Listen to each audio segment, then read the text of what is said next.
দড়ি ছাড়াই রাস্তাঘাটে বিন্দাস ঘুরে বেড়াচ্ছে হিটলার। গরুর মালিক আকাশ মোল্লার ইশারায় তার পিছে পিছে হেলে দুলে চলে গরু হিটলার। এই গরুটার নাম রাখছি আমরা হিটলার। এই গরুটা যা বলে আমার ছেলে তাই শোনে। যেদিক যাবে আমার ছেলে সেদিক ডাক দিলে সেদিক চলে যাবে নাঠি ছাড়া। এই গরুটির হাঁটা চলায় যেন এক বাদশাহী ভাব। এটিকে সামলাতে লাগে না কোনো দড়ি, আপন মনে হেঁটে চলে হেলে দুলে। তাই গায়ে গতরে বিশাল দেহি হলেও স্বভাবে শান্তশিষ্ট এই গরু। এই গরুটা আমাদের গাভীর বাচ্চা। ছোটবেলা থেকে আমি লালন পালন করছি, এই কারণে আমার কথা সব কথাই ও শুনে। ঠান্ডা মেজাজের এই হিটলারকে ডানে বললে ডানে আর বামে বললে বামে, যেভাবেই বলে সেভাবেই চলাফেরা করে। নাঠি ছাড়া দড়ি ছাড়া এমনি বিলি শিয়াচি দেবে। রোডে কোনো লোকরে হামলা করবে না, গাড়ি বাড়ি হামলা করবে না। গোপালগঞ্জ সদর উপজেলার ঘোষেরচর উত্তরপাড়া গ্রামের আকাশ মোল্লা এইচএসসি পাশ করে আর এগোয়নি পড়াশোনা। এরই মধ্যে 4 বছর আগে পালে জন্ম নেয় সাইওয়াল জাতের একটি বাছুর। আদর করে নাম রাখেন হিটলার। এরপরই এর লালন পালনে মনোযোগ দেয় আকাশ। ধীরে ধীরে দুইজনের মধ্যে গড়ে ওঠে ভালোবাসার বন্ধন। আর এর বয়স হলো আপনার প্রায় 4 বছর।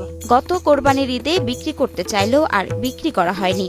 এরই মধ্যে হিটলারের ওজন হয়েছে প্রায় 800 কেজি। আর এবারের কোরবানির ঈদে বিক্রি করার জন্য দামও ধরা হয়েছে প্রায় 6 লাখ টাকা। 5,80,000 দাম চাইছি। আপনার ওজন আছে, স্কেল করছি রোজাতে। রোজার ঈদের পর 2 দিন পর 735 কেজি, এখন আনুমানিক 800 কেজি। একে আমরা এবার কোরবানিতে বিক্রি করবো বলে চিন্তা ভাবনা করছি।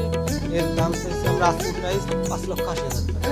এলাকার বাচ্চা কাচ্চাদেরও বেশ পছন্দের এই হিটলার। গরুর পিঠে চড়ে যেন আনন্দ সফরে বের হয় তারা। তারা সবসময় এর কাছে থাকে, পিঠের উপর এসে বসে থাকে, ঘষাঘষি করে, ডলাডলি করে, তারপরে একে খাওয়াই দেয়, ঘাস আনি খাওয়াই দেয়। আর মুরব্বীরাও মাঝে মাঝে এসে দেখে। আর বাচ্চারা গোল ভিতরে এসে গাড়ি উঠে বসে থাকে, খাজই দেয়, তাকে কাউরি কিছু বলে না।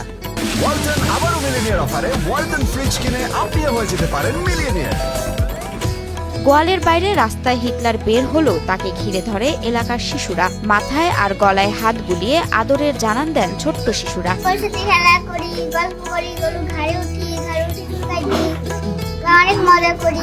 শান্ত হিটলারকে ঘাস গম সহ দেশীয় খাবার খাইয়ে বড় করে তোলেন আকাশ। একে সম্পূর্ণ প্রাকৃতিক খাবার দিয়ে লালন পালন করছি।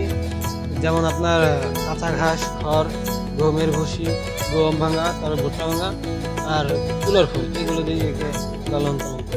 কথা শুনছে গরু, এমন ঘটনা সাড়া ফেলেছে পুরো এলাকায়। এই গরুকে দেখতে, এর সাথে সেলফি তুলতে ভিড় জমান এলাকাবাসী। রশি ছাড়া সবসময় পালন করা হয়েছে। আমরা সব এলাকার সবাই আসি এখানে, ওর ছবি তুলে নিয়ে যাই। এবং সবাই ওকে সবাই ভালোবাসে। এরকম বড় গরু আর হয় না, এরকম শান্তশিষ্ট গরু আমরা দেখিনি। আশেপাশে আমার এই গ্রামের আশেপাশে এরকম আর একটা গরু নাই। তবে ন্যায্য মূল্য পেলে হিটলারকে বিক্রি করে দেবেন বলে জানান আকাশের বাবা দেলোয়ার মোল্লা। এবারের ঈদে আল্লাহর সন্তুষ্টির আশায় বিক্রি করা হবে এই হিটলারকে।